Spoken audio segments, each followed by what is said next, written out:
Good morning. My name is Willie Lawson, and this is an episode of Talking With. You know that Talking With is one of those shows that I do with movers and shakers and people who are involved in the community at an important level, or voices that need to be heard, that must be heard. Now, this morning, I was going to say I have a guest. I don't really have a guest. I actually am a guest because y'all know this isn't, this is not my office. Because this office is actually clean. So you can tell this is not my office. I'm here in the office of Pastor Nehemiah Jefferson, who is an important figure in our community. He'll tell you a little bit about himself, but as far as I know, he's a pastor and also works as an attorney to help people through tax situations. And unfortunately, we still need that. I want you to become a full-time pastor because we get rid of the IRS, but that's just me. I'm all for that. That's just me.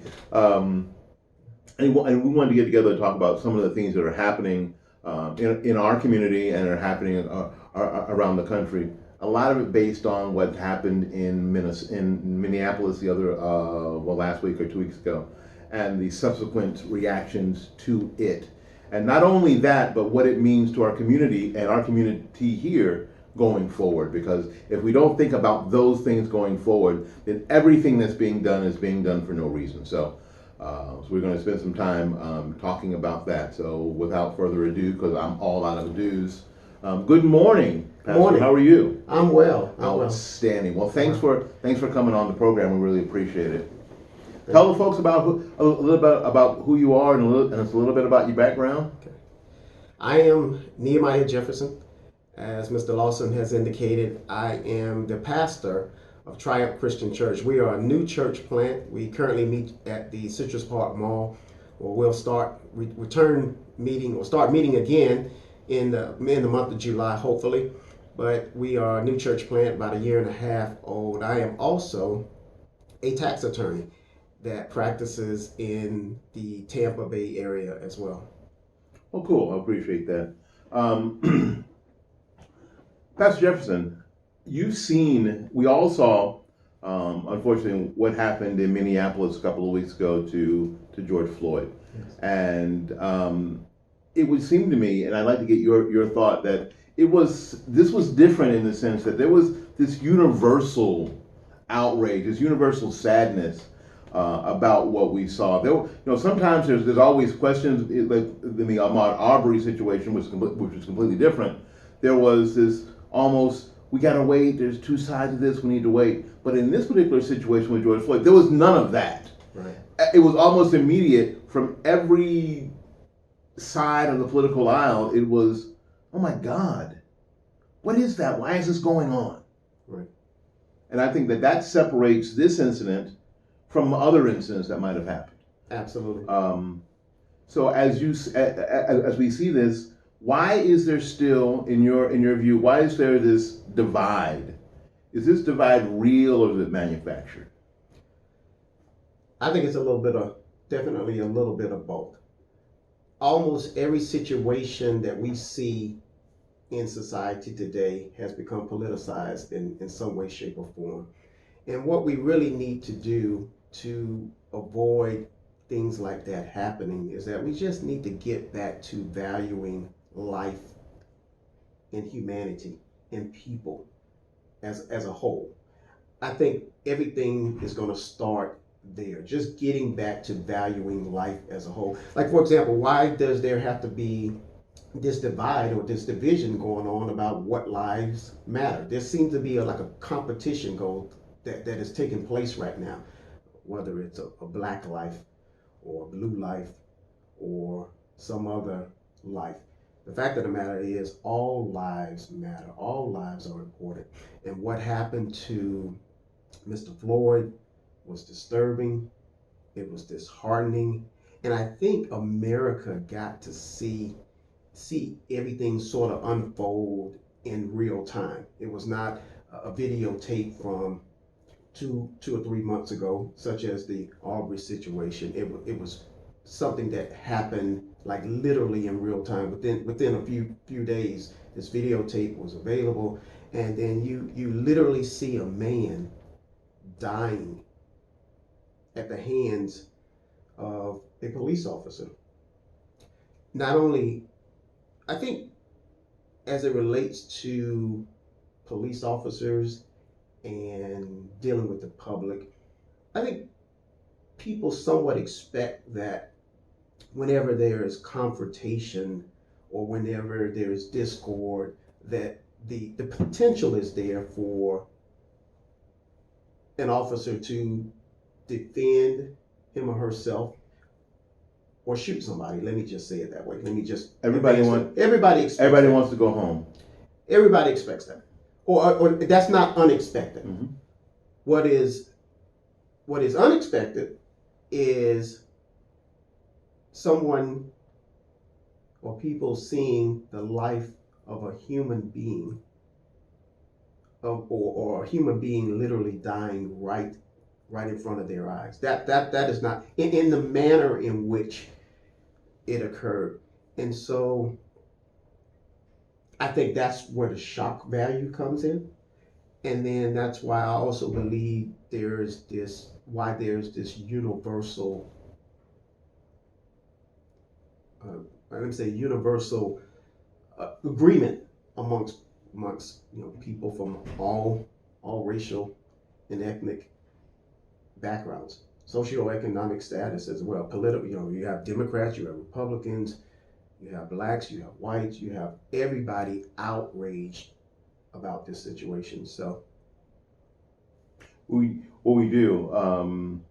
However, as the protests started, and the protests were, it seems to me that the protests were going to start, and I think rightly so. Out of these protests came what I've seen, because you're a younger man, I'm an older man. I've seen, because I got the gray beard and the whole nine.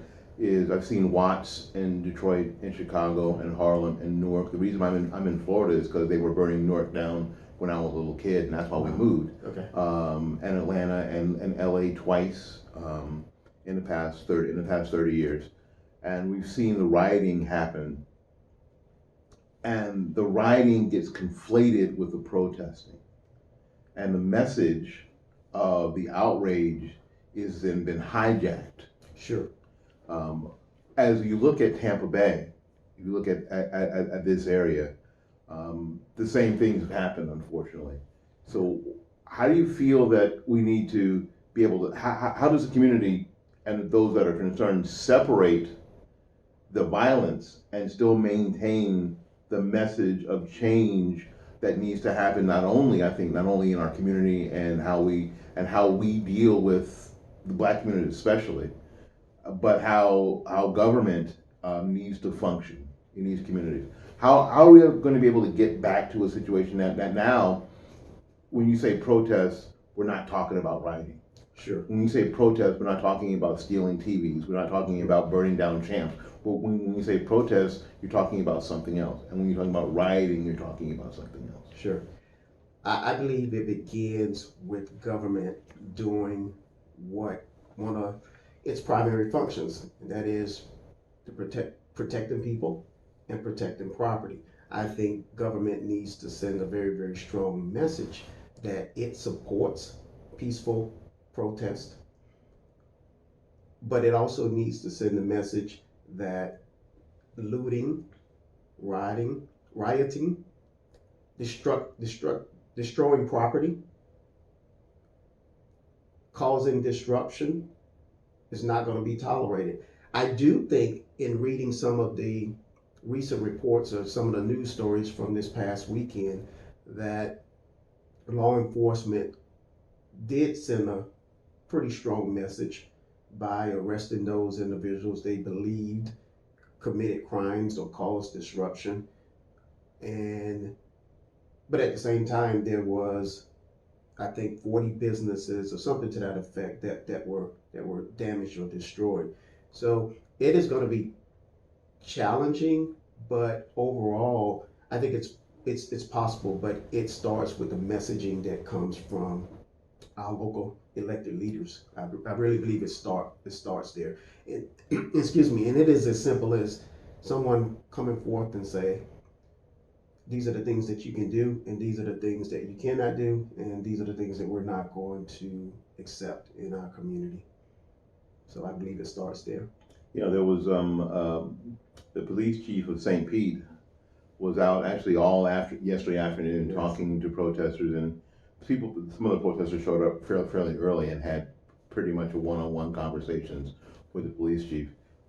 But as the evening went on, there was and the police asked the people to disperse to get out of the street so they could open up the street in St. Pete. Someone threw a projectile at the police chief and one of his majors, and that person happened to be armed and was arrested. I read that. So when we have these sort of incidents, what's the community's responsibility? The so-called community leaders, what's their responsibility in making sure that people that are listening to them understand that this is not how we have to move forward, that how we can move forward in getting the police to listen and government in general to listen? Because I think there's responsibility on both sides of this.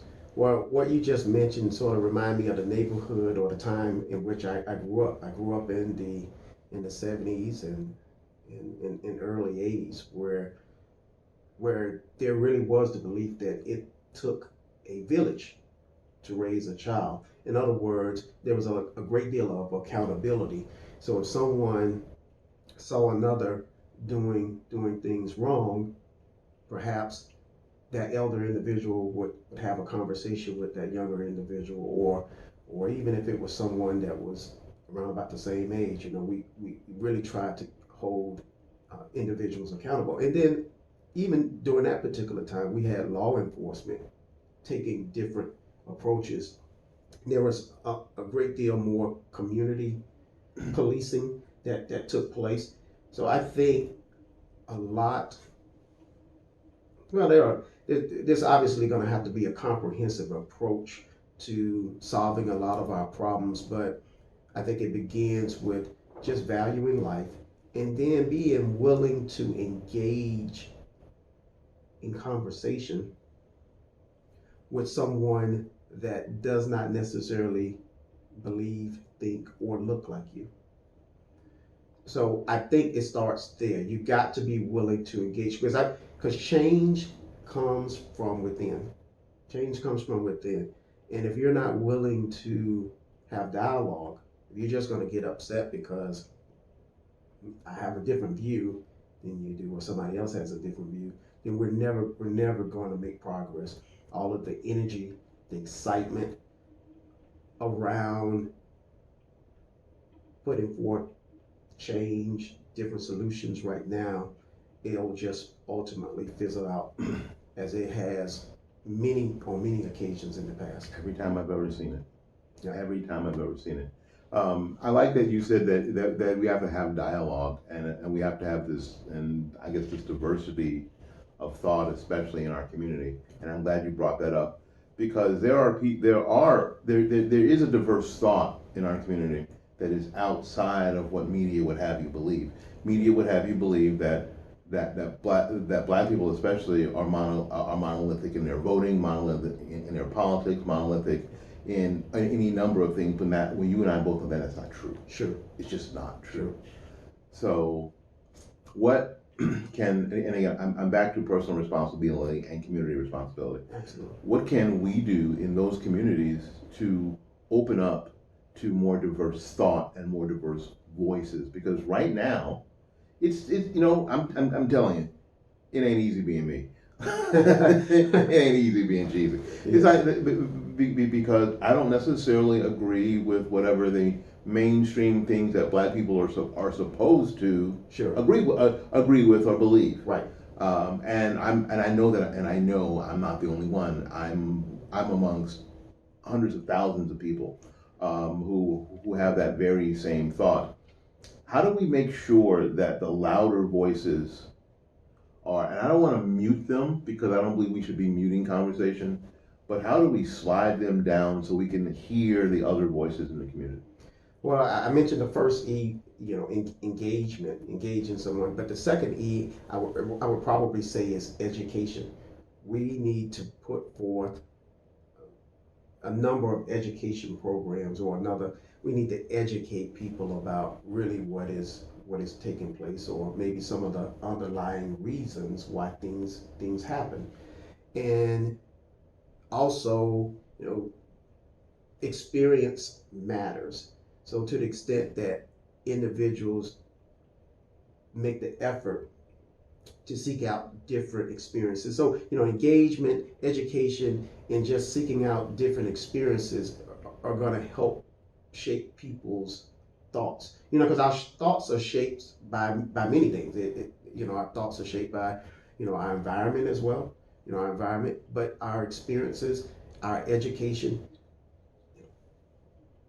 diversity of thought comes from many different places. I'm just like you. I'm sure I don't speak often, but when I speak, it's so much, the sound is so much different than what one would expect to hear.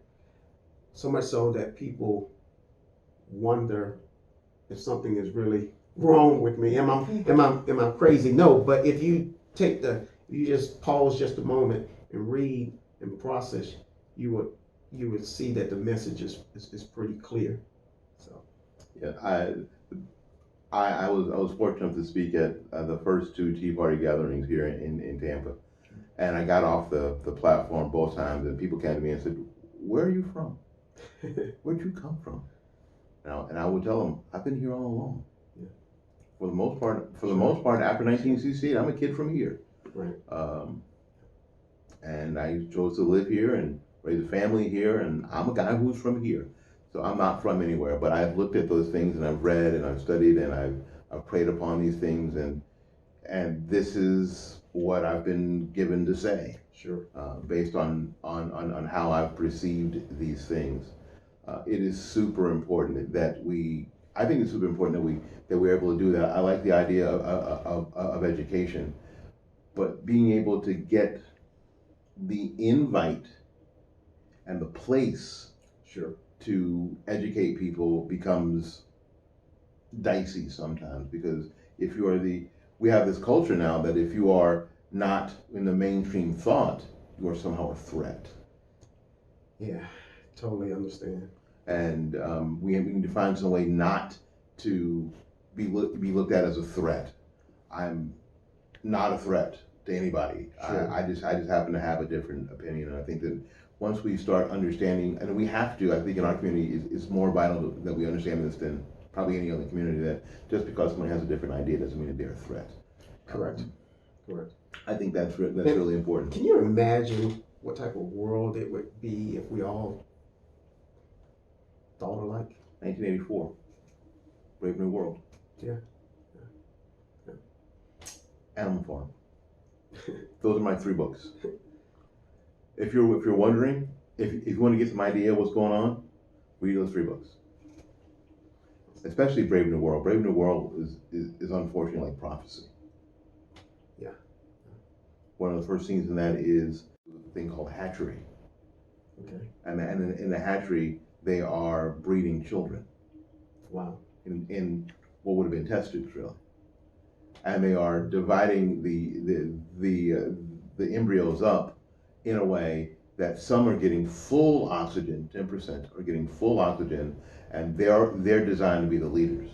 And then on the other end, they're being oxygen deprived, and those will be the people who are the bottom workers, the people who pick up garbage and the people who do the nasty chores in a society. But they're all going to be totally fulfilled because they'll be at the top of whatever Sure. expectations. Sure. So I'm thinking it's not much different now. Yeah. Because it's the soft, like George Bush said, it's the soft bigotry of low expectations. Absolutely. I mean, there's a lot of that going on. Sure. As we see what's happening in our community, because I want to talk about our community first, but I also wanted to talk about, how do you see the reaction on the federal level to what we've seen in the past couple of weeks? Is it too much? Is it too little? Is it too late? Is it going to matter one way or the other? Has it ever mattered one way or the other? Communities tend to look upward as opposed to looking maybe straight ahead or to the side. And what I mean by that is the communities tend to look to the elected leaders, and it really, quite honestly, it starts with the president. As strange as it might seem, I have watched a number of different networks, and somehow there have been individuals who, unfortunately, somewhere during the conversation or the interview, have drawn the connection between what that evil officer did to Mr. Floyd in Minnesota and somehow connected it to it's the president's fault. How are people making those? How are people making that gymnastic leap in thought to Derek Chauvin, who obviously terrible person, did an awful thing, Sure. and the only good thing is that we got to see it. As bad as that is, the only good thing is that we got to see it. Right. And the other three officers, who by the way have all been charged. Right. Ex-officer Chauvin is now at a second-degree murder. And Right. I think the manslaughter charge is still there. I hope they haven't overcharged him and lose this, but that's that's for another show. Sure. However, we all saw it. Right. How do they make that gymnastic leap to somehow this is Donald Trump's fault? Well, everybody has to have a target, and the president is a target. The office of the president has always been a target, regardless of who's in office. So many believe that a lot of what happens in our daily lives is a result of something that happens at the federal level. Now, you and I know that the more important elections are the mayoral elections, the district attorney, state attorney offices or elections, the school board elections, all of these, the local, county, and state elections are far more important than I'm not discounting, obviously I'm not saying, people shouldn't vote for the president or the office of the president. Obviously I'm not saying that, but we have to understand where a lot of the decisions are really being made that affect our communities. And so for somebody to make a draconian leap like that is somehow the president's fault, that this person that and another thing, we saw evil happening in front of our face. So that evil, the emotion that people are seeing right now is the result of the evil that we saw. But overall, this is where education comes in. I'll always go back to education, because one of the Lord gave me 3 tenets of ministry, and the first is education. It's education, edification, and exaltation. But everything, I believe, starts with education. It was Maya Angelou who said something to the effect of, when we know better, we should do better. Some variation of that. So I believe it starts in a number of different places, but definitely education is one of them. And one of the things that many people can do to educate him or herself is to turn off the television and get off of social media. I actually had to do that on Tuesday. I just said, I'm not going to make it. I do my post for whatever event that we may have going on with the church or the ministry, and then I had to just get off, because I had consumed so much of the news cycle. Literally over the weekend, I didn't sleep a whole lot, and as a pastor, I have to monitor what I put into my spirit. Yes, you do. And so I had to turn it off. And you know what? It was all right. It was all right. It was quite all right. that I didn't have social media on Tuesday, or I didn't consume the news, and it was healthy. I would encourage anybody to do that. I don't watch much, and people think that I'm glued to the news all day long every day, and I am not.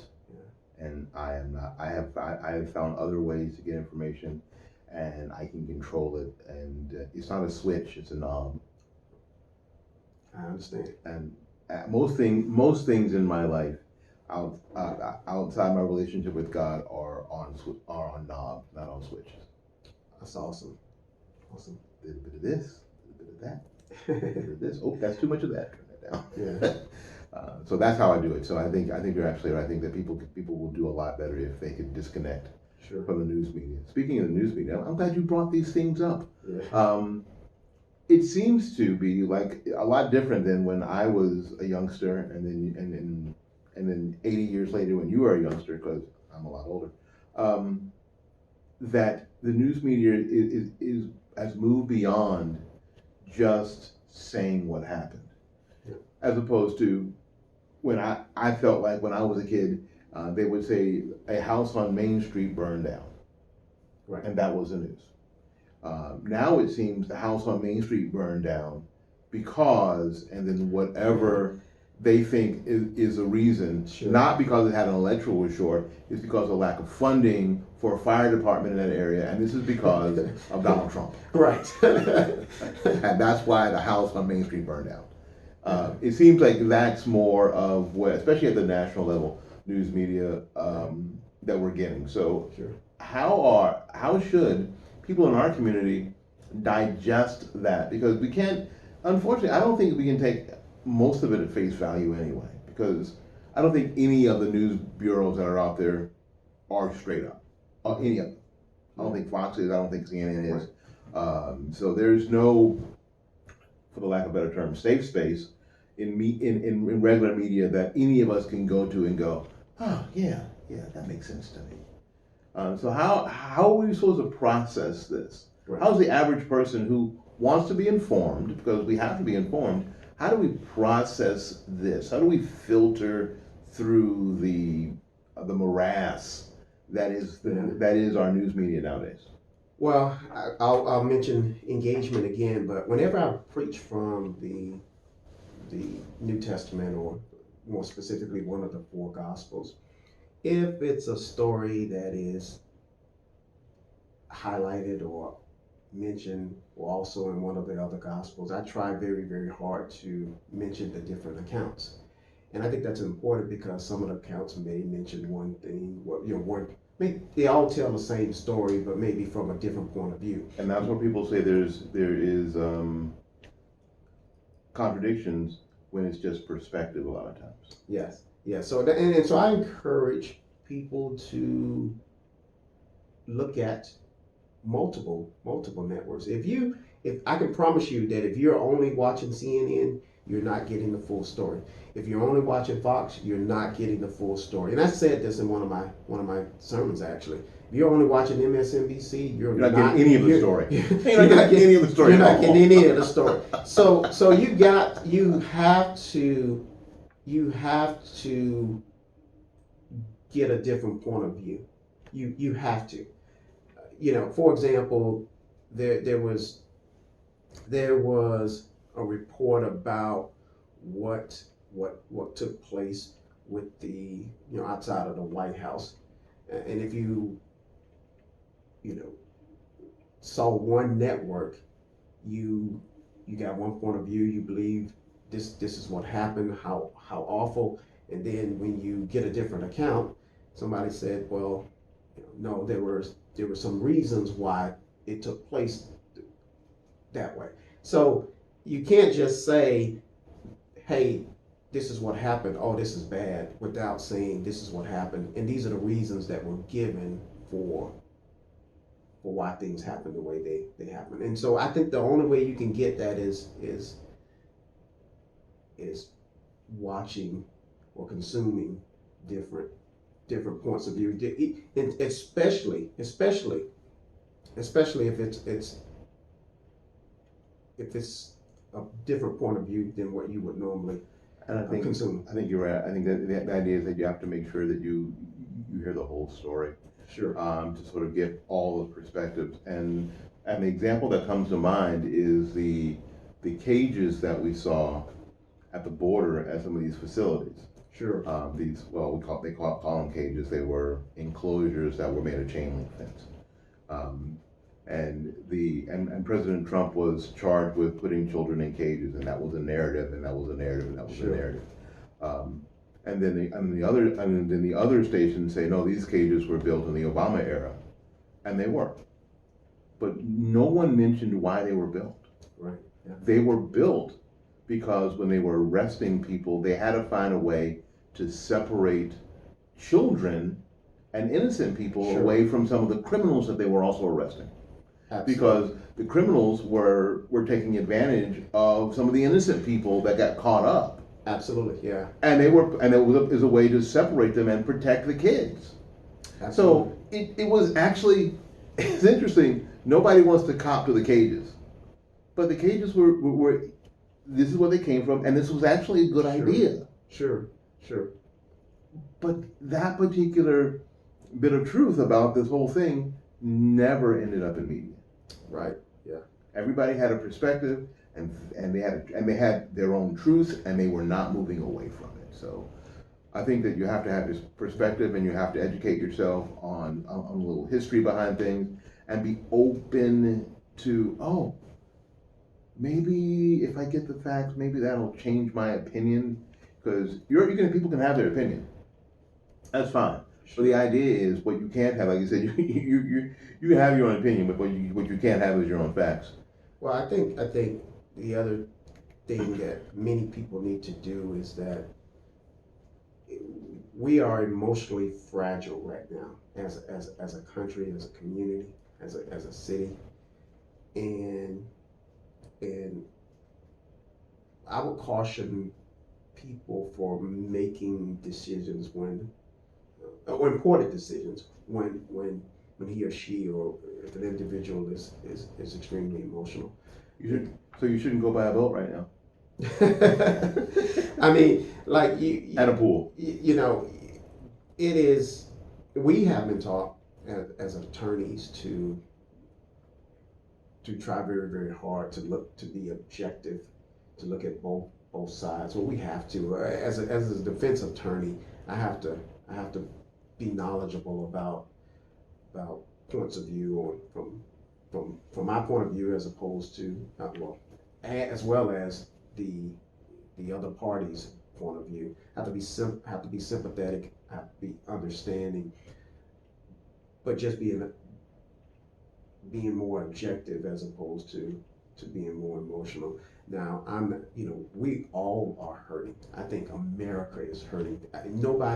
Many people, in fact, as tough as I think I am, and I've seen a lot, I've obviously, in my line of work, have seen all types of pictures, having worked on murder cases and things like that. So I think I've seen it all. But this video, most people are that I'm in contact with are not able to watch the video in its entirety, and I'm talking about the video of Mr. Floyd video. So we're all hurting. We should be upset. Many people are upset, but we have to make sure that the emotion surrounding how we are feeling right now, whatever those feelings are, we need to make sure that emotion translates into productive energy, and not as opposed to unproductive energy for which we see happening all across the country. I think there's been, at least the last couple of days, has been a little bit more controlled than what initially it was, but hopefully, people will take that energy and be willing to take the steps necessary to bring about change. And I can tell you, walking and protesting in the street, it's going to get some attention. But there are many things that grab attention from leaders, from the country. The question is, how long can we take that energy and really bring about reform wherever it is. Now, obviously, as a pastor, I believe, and I shared this in a message that I did a short time ago entitled "Heart Disease." That was the title of my message, and essentially what I said, the gist of that message is that the underlying, see, when I talk about education, it's easy for people to be informed about surface level issues or what happens on the surface. But what's the underlying reason we see some of the things that we see? We see some of the things that we see in society because of evilness. People's hearts need to be changed. And so I talk about, in heart disease, I talk about congenital heart disease. Congenital heart disease is essentially a defect or some type of something related to the heart that you're born with. And I use that analogy. Many people in society have not had their congenital heart condition addressed. And so that's what we will, unfortunately, we will continue to see unfortunate incidents in society until people's hearts are changed. I have this saying, if you change a person's heart, you'll change a person's habits. And it's very true. I believe that. So, yes, and I think that these underlying issues that we're talking about are a lot of the reason that we will, like you said, we'll continue to see these until we fix individuals' hearts. Yeah. And we can't fix the heart of a nation until we can fix the heart. We can change the heart of its people. Sure. That is really where we have to be, and that's where we have to go. Yeah. And we can, and the easiest thing to do is start with our own kids, because sure, we have access to them. Absolutely. And that we've gotten to as good a point as we are now is because a lot of people took a hold of their kids, and we've been changing our society in America all along.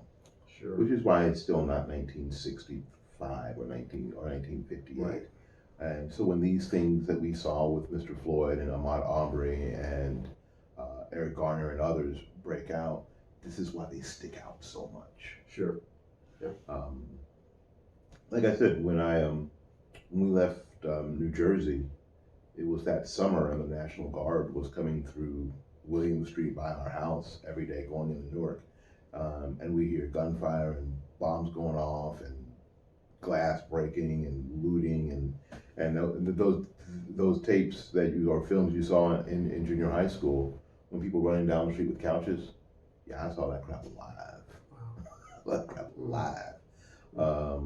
Yeah, and that's why now when we see what we saw with Mr. Floyd, that's why it's so shocking to us. And I think we have to remember that now, fortunately, it's abnormal. Sure. And so how do we encourage people? Right now, you're right, people are hurting, but people also need encouragement. How do we encourage, I'm going to add that to your ease, how do we encourage people to stay on the right path?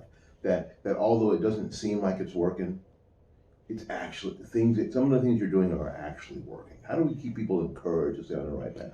Encouragement, I believe, starts with empathy. You got to place yourself in somebody else's situation or understanding. And also, I think helps the tone of a message helps.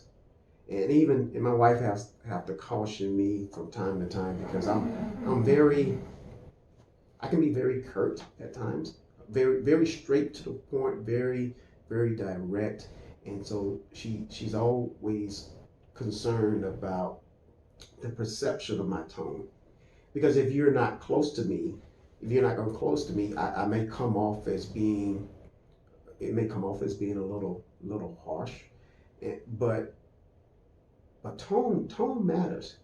Striking a certain tone, people's perceptions, because perception is or can be reality for some who find it difficult to separate their emotional state from maybe some of the decisions that they need to make.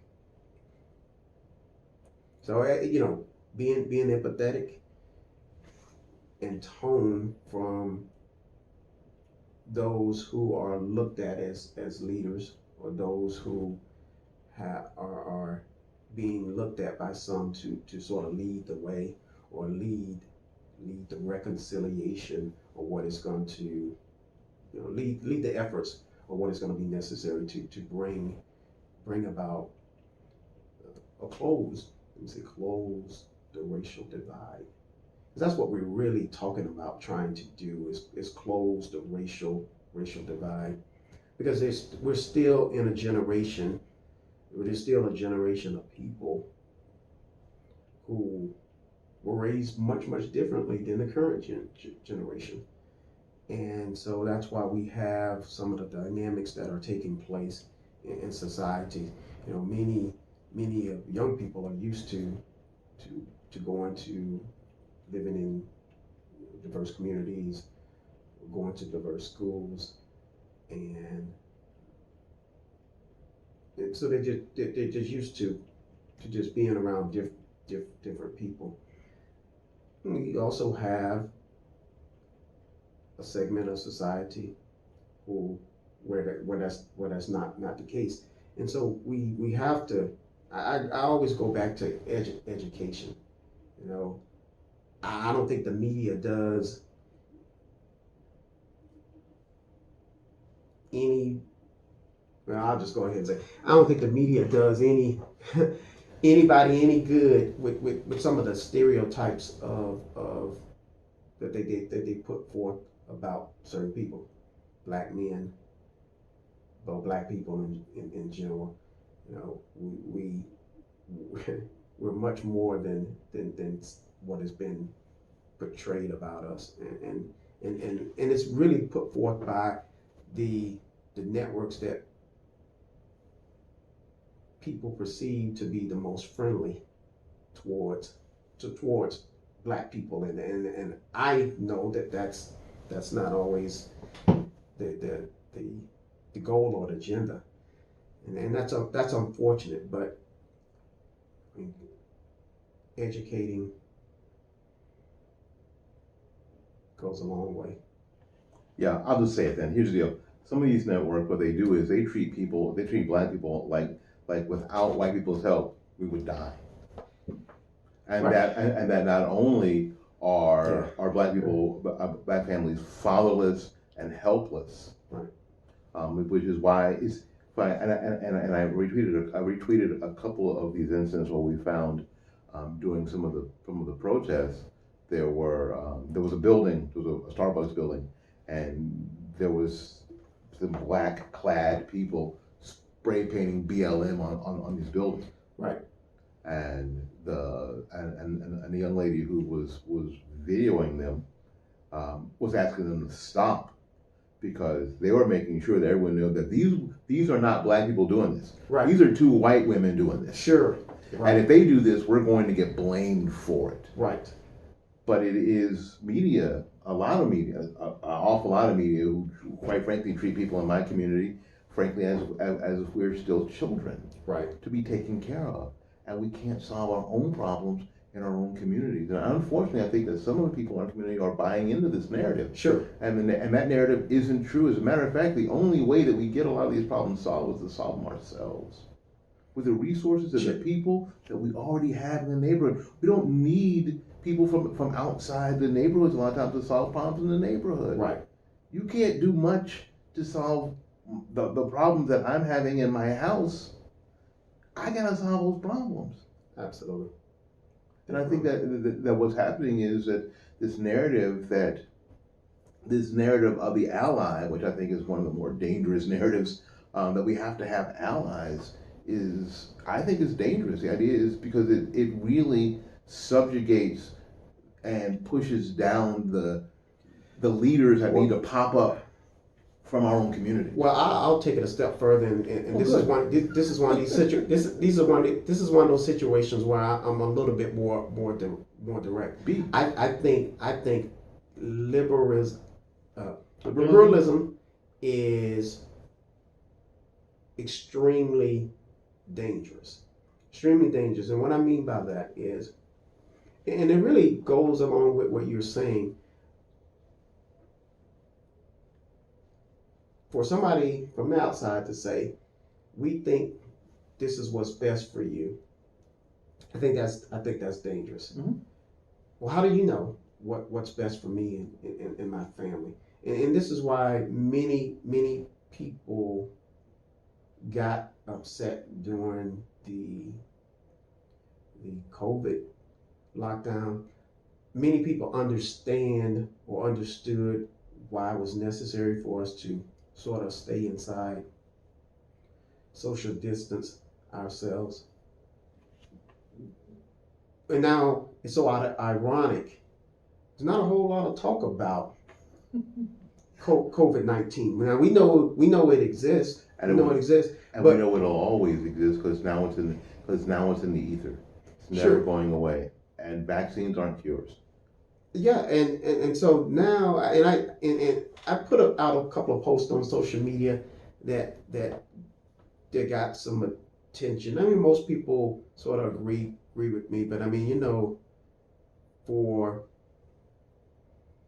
the local, well, this happened not just locally, but all across the country. You had local county governments saying you can't open your business. Meanwhile, there are orders, I'll call them stand down orders, or there are orders to not necessarily to protect those same businesses that are now destroyed.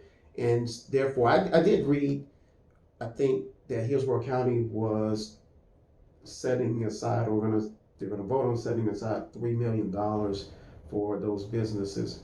Yes. to up to 60 businesses, up to $50,000 for 60 businesses to maybe receive funding as a result of any property or inventory that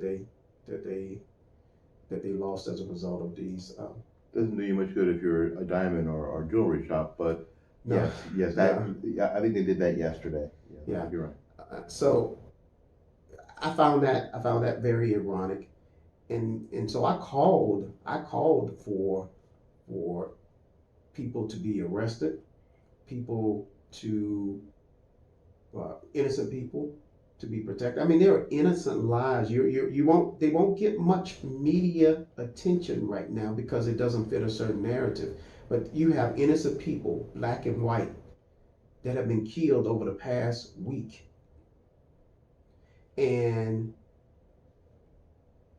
the former police chief, David Dorn. Remember his name. David Dorn, he's just trying to protect his friend's pawn shop. Property. Yeah, the business. The people that shot him could have just moved on. Mm-hmm. But that's not what happened. There are the videos of people who are protected. They were beaten. There are people that were just trying to get to where they're going, that were dragged out of their cars. I've already given instruction to my wife on what to do in situations like this. I know what I would do in a situation like that. But it's just unfortunate that these events, these few bad apples, and it's more than a few, I'm just using that terminology, these bad apples are taken away from the legacy of Mr. Floyd, or what really needs to happen to bring about change. It's really unfortunate. And I even think, I've even seen frustration even from the mainstream media in trying to separate what is, the protesters and because in part the frustration comes from not being able to put forth a certain narrative that they want to put forth. So now there's these individuals that are making it difficult to put forth the narrative that they want to put forth or to put out there.